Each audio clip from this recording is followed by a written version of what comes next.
Fala galera eletrizante, tudo bem com vocês? Seguinte, sou o professor Thiago e vou orientar vocês, vou ajudar vocês na utilização de algumas ferramentas, tá? Virtuais que representam o que seriam as instrumentações reais, além de outros simuladores, tá? Então a proposta de uma série de vídeos que eu vou gravar é mostrar o conteúdo que tem dentro de cada um desses simuladores, né? Quais são as limitações, quais são as funcionalidades e ajudar vocês na construção de circuitos básicos para que vocês começam a ter um aprendizado, possam simular, possam prototipar, tá? E na sequência a gente possa começar a desenvolver algo mais aplicável, uma solução real, tá? Possa simular essa solução real antes de você de fato construir o circuito eletrônico, tá bom? Então a proposta aqui com essa série de vídeos que eu pretendo gravar é trazer para vocês as diversas soluções que a gente tem no mercado hoje, sejam as educacionais, que são gratuitas, ou sejam as profissionais, que já são focadas naqueles que querem entregar um trabalho de fato real, né? Que vai ter uma empresa que vai produzir o circuito impresso, vai ter todo o processo de desenvolvimento, de teste do protótipo, consagração do equipamento a ser construído, elaborado, seja lá qual for o objetivo de vocês, tá? Como futuros profissionais. Então a proposta aqui é começar basicamente com os alunos da engenharia, tá? Engenharia elétrica, industrial, eletrônica industrial, mecatrônica, automação e controle, e posteriormente vocês poderem aí utilizar essas ferramentas como recurso tanto para vocês aprofundarem seus conhecimentos, quanto para de fato utilizar no dia a dia para buscar interpretar, construir, desenvolver, prototipar e por aí vai, ok? Então vamos lá, vamos com o mais básico por enquanto? Então aqui eu estou na tela, né? Deixa eu mudar. Estou aqui na tela com vocês, com dois simuladores, tá? O DCAC Lab, ele é focado somente na parte de circuitos eletrônicos. Então, a gente tem uma parte de tarefas interativas, como ele diz aqui, né? Então você vai ter instrumentação ali semelhante aqui à real, tá? Para você poder projetar, simular e compartilhar os seus circuitos. Só que para que a gente consiga fazer essa parte final aqui, que é o compartilhamento, aí você precisaria construir o circuito e salvar esse circuito, né? E para isso você precisa criar uma conta. Só que a conta não tem opção gratuita, tá? Ela tem como teste inicialmente ali, mas ela começa a te encher de mensagem dizendo que você tem que o demo é limitado e para salvar você tem que pagar e tudo mais, tá? Então, no final das contas, quando você cria a conta, não é bacana, tá? Minha sugestão é que você não crie a conta, fique sem ela, tá? Vamos usar o demo sem poder salvar mesmo, mas para que você possa simular o seu circuito enquanto você está ali, e depois, se você for querer retomar ele, aí infelizmente você vai ter que construir de novo, tá? A ideia aqui é que eles usam componentes eletrônicos da vida real, tá? A gente tem osciloscópio e multímetro bastante realistas, com funções semelhantes aos equipamentos reais, tá? A gente tem dois modos de apresentação, né, da parte ali do que está acontecendo no circuito. Então tem modos de fluxo de corrente e fluxo de elétrons. E basicamente esse laboratório virtual é utilizado aí para salas de aulas virtuais, né, com atividades mais interativas, tá? Então essa é a proposta dessa solução aqui. O Tinkercad já é um pouco mais sofisticado, tá? Ele não necessariamente consegue atender todas as necessidades, mas ele permite fazer uma série de coisas aqui bem bacanas, né? Da parte de prototipagem, que envolve tanto circuito quanto o desenvolvimento do produto, né? Com a sua característica, com a sua aparência e a conexão das partes, tá? Então aqui é bem bacana porque ele tem tanto a parte de projeto 3D, então você faz o seu desenho 3D, você faz o desenvolvimento da concepção do que seria o seu produto, né, de forma virtual. Você tem a parte de circuito, então você pega os seus projetos e desenvolve usando plataforma Arduino, por exemplo, ou circuitos totalmente sem necessidade de usar o Arduino, né, somente com a eletrônica já conhecida. ou ainda você pode, junto com o Arduino, ir para a prática de aprendizado da programação, tá? Então, inicialmente, ele tem uma maneira de programação que é baseada nos blocos de código, que é focada na educação infantil, né? Utilizar, ajudar as crianças a entenderem, principalmente a parte de lógica, mas envolve algo que não é focado só em crianças, tá? O aprendizado é muito mais interessante, muito mais produtivo, muito mais fixa melhor, né? Quando a gente usa esse bloco de códigos, porque apesar de engessar, né, aos bloquinhos dos códigos ali, ele te ajuda, né, a você criar a concepção do qual é a lógica da programação, como é que eu ordeno as coisas dentro da minha linguagem de programação, né? Então aqui ele vai acabar te direcionando com os blocos de instruções específicos, com os blocos de variáveis, com os blocos de entradas e saídas e assim por diante, tá? Então você acaba se familiarizando. E o bacana é que uma vez que você construiu com bloco de código, você pode pedir para ele converter, tá, em linguagem. A linguagem, no caso aqui, é a linguagem C, que você pode gravar diretamente dentro do seu Arduino, tá? Então é bastante interessante para você ter essa questão do aprendizado aí, tá? Tem o SimLab, que é para movimentar aquilo que você desenvolveu, tá? Com no projeto 3D, com tudo que você quer de demonstração de funcionalidade do seu projeto em si, tá? E o bacana é que o Tinkercad ele pode ser acessado também por iPad, tá? Então quem tem o tablet lá da Apple consegue utilizar ele também no iPad, tá? Eu nunca usei isso aqui, eu não sei o quanto é a funcionalidade, se é fácil de manusear ou não, e também nunca usei o Autodesk Fusion, tá? Isso aqui ele fala sobre qualificar seus projetos, eu não abri ainda, mas pode ser que nos próximos vídeos eu venha a explorar se for de interesse de todos, tá bom? Muito bem, vamos começar pelo DCAC Lab, tá? Esse primeiro vídeo eu vou focar só nesse simulador aqui, e aí no próximo vídeo eu gravo a respeito do Tinkercad dando detalhamento, tá ok? Pra gente utilizar, né, então a gente vai clicar aqui, ó, comece a simular, e aí a hora que ele abre, ele tem essa aparência aqui, tá? Primeira coisa que ele abre é que ele abre com esse fundo. Eu não gosto muito dessa cor, então eu troquei. Como é que a gente faz para trocar a cor, né? Então você vem aqui no Board Color e troca a cor, tá? Eu prefiro nesse tom aqui. Bom, no canto esquerdo aqui ele tem alguns shortcuts, né? Alguns comandos aqui, atalhos, né? Na verdade, que a gente tem ali, ó, para copiar, colar, desfazer, refazer, rotacionar, inverter, né, deletar e mover, tá? Então, as teclinhas do seu teclado, elas funcionam, tá? Elas ajudam muito a gente em alguns aspectos, então é interessante se familiarizar com isso aqui também, tá? Bom, aqui nós temos, né, logo na parte superior aqui, a opção dos vários projetos que já existem, ok? Não necessariamente tem todos aqui, mas tem alguns aqui, tá? Inclusive é bacana porque alguns projetos que já existem, você vai poder simular coisas que, se você tentar criar, você não vai conseguir pela limitação que tem. Provavelmente essa pessoa paga e por ela pagar, ela consegue fazer uma simulação mais robusta, tá? Mais aprofundada, com mais componentes, né? Não limitada a 2 itens por cada componente. Aí vem o detalhe, tá?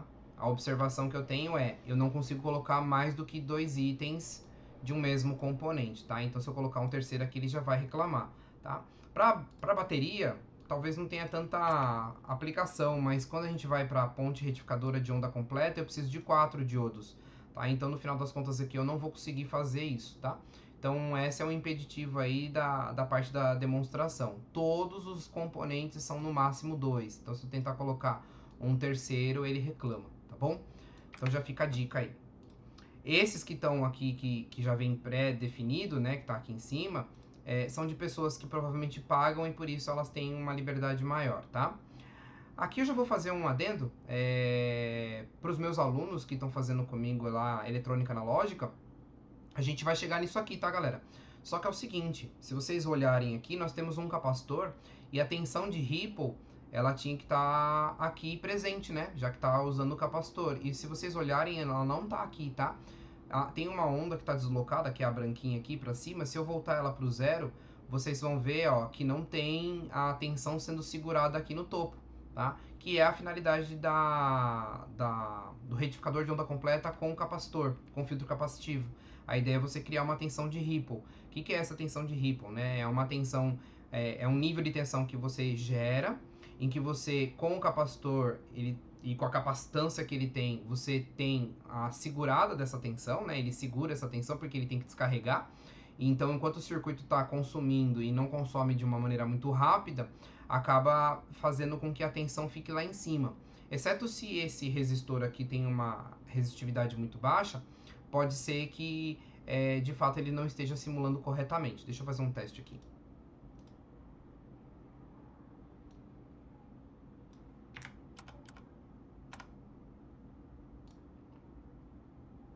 De fato, não é essa a situação não, tá?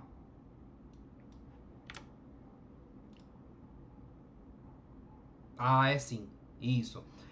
Isso aqui é um detalhe que eu vou depois explicar para vocês em aula, tá? Mas dependendo do consumo de carga, você acaba fazendo o capacitor não conseguir segurar a carga lá em cima, tá? Então você pode mexer na resistência, né? A carga da saída. Geralmente o material que vai, o dispositivo que vai consumir tem baixa resistência, tá? Então acaba que ele volta ao zero aqui o sinal. E aí pra gente evitar de que ele volte ao zero, o nosso capacitor aqui, ele vai ter que ser um cara que consegue segurar a carga lá em cima, tá vendo? Agora ele vai ficar lá em cima, ó, e aí a tensão varia bem pouquinho, tá? Então, de fato, tá funcional sim, esse capacitor, o circuito funciona corretamente, tá? E aí, ó, com 1000 microfarad aqui, né? Micro não, milifarad, 1 farad praticamente aqui, né? 1000 mili é 1 farad, tá? Aí sim ele segura a carga lá em cima, né? Ó, e o nível de tensão é estabelecido, tá?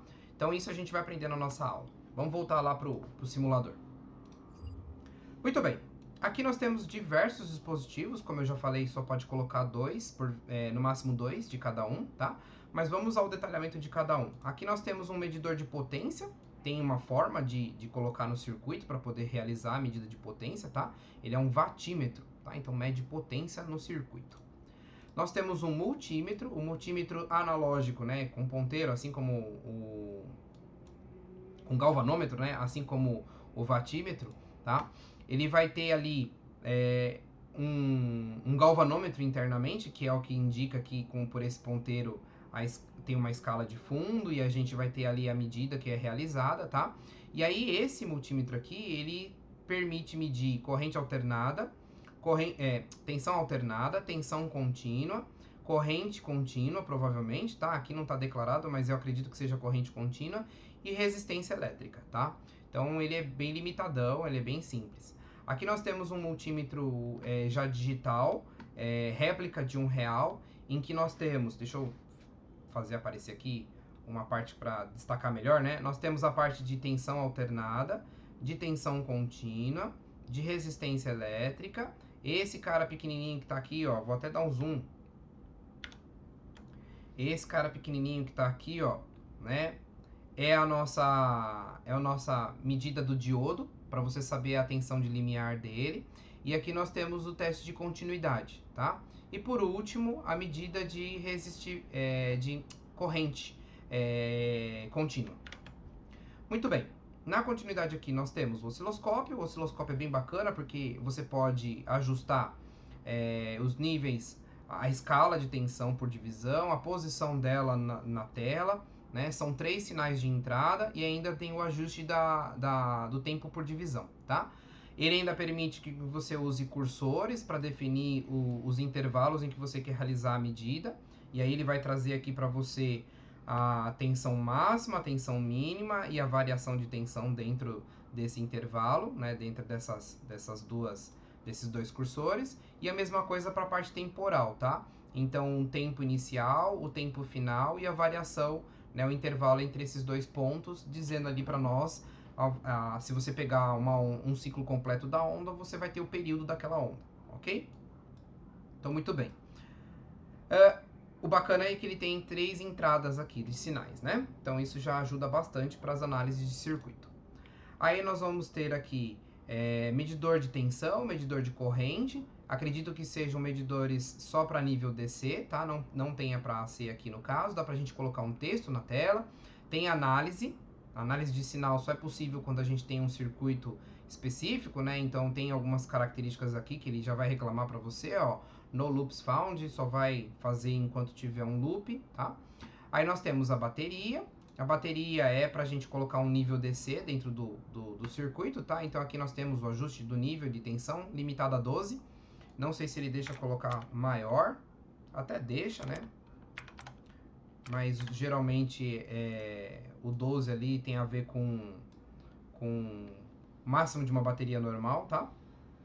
Aqui você pode ter a sintonia sendo feita de vezes 1 em milli, tá? Então você mexe na ordem de milli.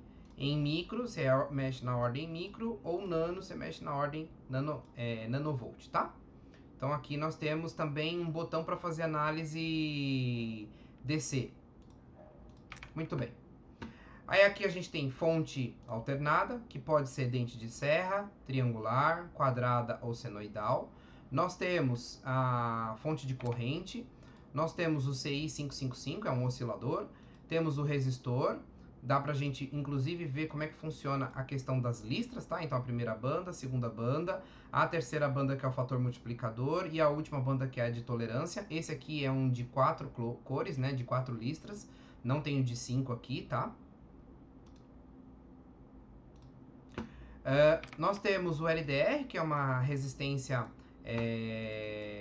sensível à luz, tá? Então, no caso aqui, ela vai mudar a resistividade em função da luminosidade, né? Em cima dela. Se ela tiver no claro, no máximo possível, ela vai ter um nível de resistência. Se ela tiver no escuro, outro nível de resistência, tá? Então, é uma resistência dependente da luminosidade. Nós temos o buzzer, né? Que é alguém que faz um barulhinho.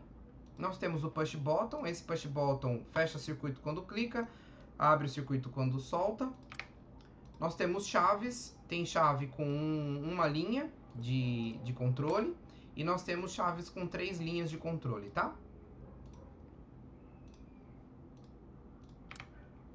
Aí nós temos potenciômetro. O bacana do potenciômetro, deixa eu mudar a cor de fundo aqui da tela para vocês verem, é que você pode ajustar o percentual do quanto você está entregando, né, ali da variação da resistência e do sinal, né? E aqui nós temos a questão da resistividade, né, da resistência elétrica do nosso dispositivo, tá? Então eu posso definir ali o valor base, tá, dele, e aí você fazer o ajuste desse cara, tá? Então aqui, ó, nós temos a questão do ajuste, beleza? Aí nós temos ventoinha, né? Aqui no caso seria um cooler da vida. Nós temos a campainha. Nós temos o relé. O relé, o bacana é que a gente tem, ele é de 2 estágios, tá? Então normalmente aberto e normalmente fechado. E aí você tem o controle sendo feito pelo solenoide. Você tem aqui o fusível, tá? Em que você pode escolher também qual é a máxima corrente que pode passar por ele. É um protetor para o nosso circuito. Nós temos o LED. O LED você pode mudar a cor, né? Por aqui, tá? Ele dá informação, inclusive ele dá queda de tensão, né? A tensão para funcionamento dele e também o máximo de corrente admissível. Se você passar desse valor, ela vai queimar, tá? Nós temos a lâmpada também tem as suas configurações, então tem potência, né? A máxima tensão e a cor. Além do que, nós temos as informações aqui de máxima corrente para não estourar o filamento também. E a resistência elétrica interna em função da potência, tá? Então se eu colocar de 20 watts, ele vai estar ali, ó, com 450 miliohms e assim por diante, tá? Então máxima corrente e a resistência elétrica. Nós temos dois tipos de diodo, o diodo convencional e o Zener. Nós temos as tensões de entrada e a referência, tá? Então a gente pode ter uma tensão contínua de entrada e referência, que não precisa ser uma bateria, tá? Então, dependendo do circuito e da forma como você quer simular, você pode fazer dessa maneira. Toda vez que usar esse, vai ter que usar um referencial, o GND, tá? Aí nós temos o transformador. Esse aqui é bacana para você ter um aprendizado com relação a como funciona o transformador, enrolamento do primário, enrolamento do secundário, relações de transformação. se é dobrando, se é dividindo pela metade. Então isso tem a ver com quanto que você tem no enrolamento do primário e quanto você tem no enrolamento do secundário, tá? Isso é bastante interessante, isso é bastante importante aqui. E a gente tem a questão do coeficiente de acoplamento, né? O quanto ele é eficiente no acoplamento das linhas de campo. E a questão também da indutância, né? Porque ela também interfere no circuito, tá? Então dá para fazer bastante simulação aqui. E aí nós temos os transistores bipolares de junção, tá? Então aqui PNP e o NPN. Transistor MOSFET, que é baseado no capacitor MOS, tá? Então de canal tipo P ou tipo N. Indutor, com as características do indutor. Capacitor, esse capacitor aqui, opa, o bacana é que ele não tem informação muito clara aqui, né? Ele tem a cara de ser um eletrolítico, mas é bem provável que ele não seja, ele não tem questão de polaridade aqui, ele nem indica a questão de polaridade.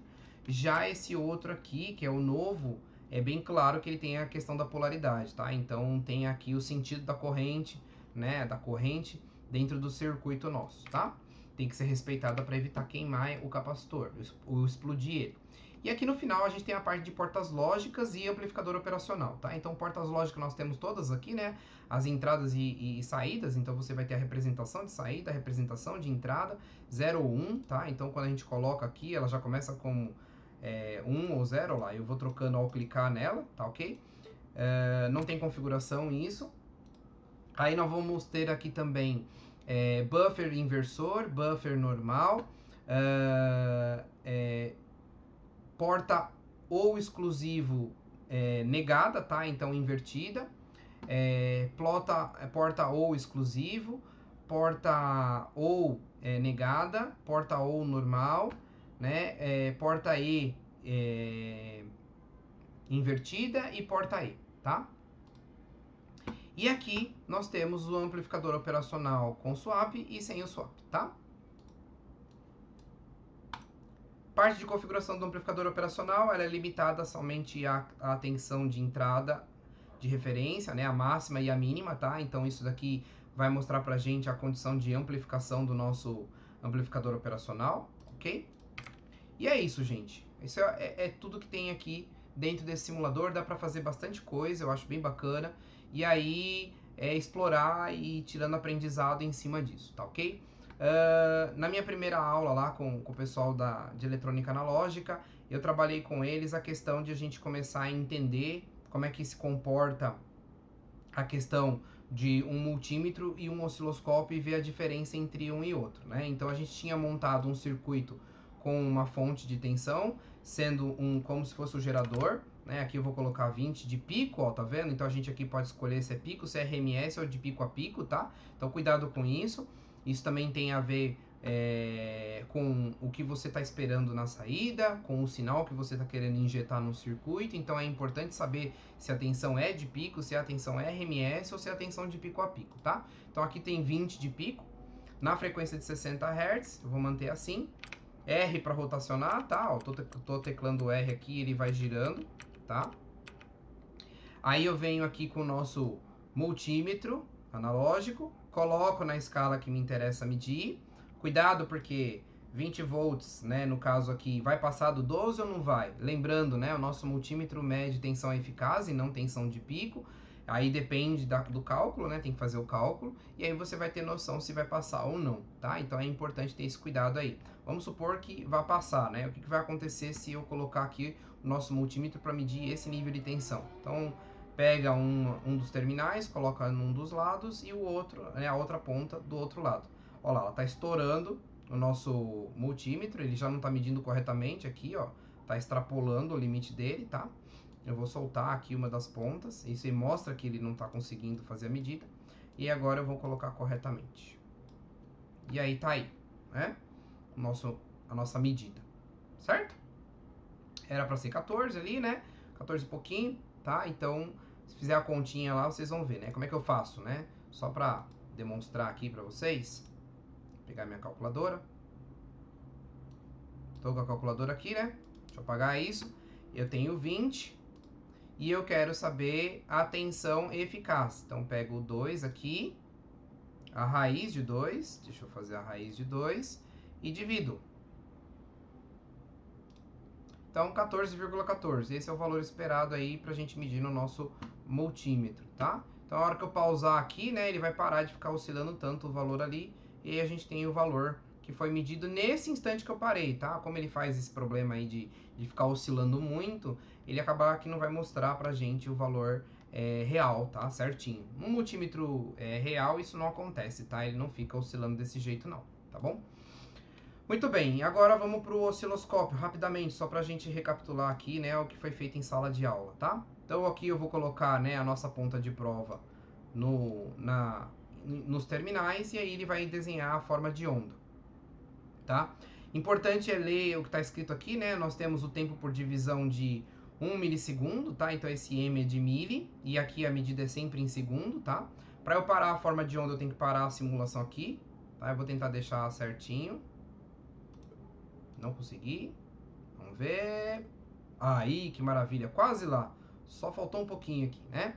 Se eu quero medir isso daqui usando os cursores, basta eu arrastar até onde eu quero considerar como a origem, até onde eu quero o fim, né? Obviamente que eu estou pegando o período aqui da minha onda. E aí ele mostra lá para nós 1.66, tá? O que eu percebi aqui que tem um erro de 10 vezes, tá? Então, se você clicar 2 vezes aqui, você vai ver que está escrito 60 Hz.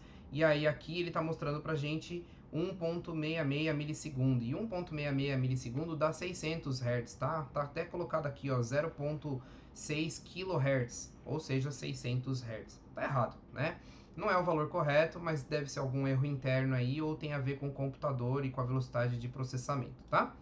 Aí aqui eu consigo pegar a tensão de pico na parte superior da onda, aqui na parte inferior da onda. E aí, se você fizer o ajuste certinho, né, a nossa é de 20 ali, aqui tá errado. Então vai de mais 20 a menos 20, ou seja, o intervalo, né, entre a tensão lá em cima e a tensão aqui embaixo é 40, ou seja, a tensão de pico a pico é 40 e a tensão de pico é 20, tá certo? Que mais? Aqui eu posso pedir para ele mostrar a tensão RMS, tá? Então ele vai acabar mexendo aqui com o nosso gráfico, tá? Ó. E aí ele vai mostrar para nós já a tensão em RMS. Aí eu arrasto o cursor aqui até o nível da tensão e a gente vai ver lá, ó, é 14,2 a tensão RMS, tá? Então desconsidera essa daqui de baixo, né? E só fica com essa daqui de cima, que vai ficar em cima da linha exatamente. 14 volts, tá? Mais ou menos o que a gente tinha calculado. Só lembrando, né, o cálculo que a gente tinha feito. Deixa eu abrir aqui de novo. Tá lá, 14,14, né? Então é isso. O importante é aprender a fazer a leitura do gráfico aqui, tá? Então eu vou voltar como estava antes, rapidamente. Só pra gente pegar isso.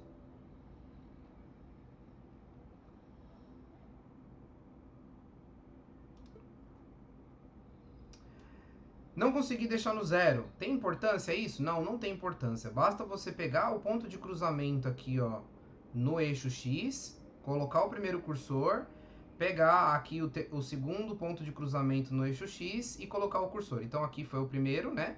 Aí tem o segundo, o terceiro ponto de cruzamento, tá? Então ele cruzou aqui, foi até o topo, desceu, foi até o mínimo e voltou aqui. Ele vai começar a repetir a onda de novo. Então aqui a gente tem um ciclo completo, tá? Então, ó, 1,67, tá certo? E a mesma coisa aqui com a parte da tensão, né? Eu posso tentar deixar aqui certinho. E a mesma coisa aqui na parte de baixo, deixar aqui certinho. Tá? Então, de 20 a menos 20 ali no caso, ó. Tá vendo? Pegando pico aqui, pegando pico aqui. É isso, beleza? Gente, para não ficar muito longo o vídeo, é isso que eu queria apresentar para vocês do DCSE Lab, né? Eu não sei se dá para salvar, vamos testar rapidamente? Não dá para salvar, tem que criar a conta, tá? Mas seria bacana vocês usarem sem salvar, porque ele fica limitando, ele fica colocando uma mensagem na tela toda hora, tá? Então isso permite com que vocês tenham maior flexibilidade em fazer as simulações aqui nesse ambiente, tá bom? No próximo vídeo eu faço para vocês o Tinkercad, então vou fechar esse daqui aqui. Eu eu agradeço a atenção de todos, bons estudos e explorem, manuseiem, brinquem com o simulador. Beleza, galera? Até a próxima e tudo de bom pra vocês. Então, falou, até mais!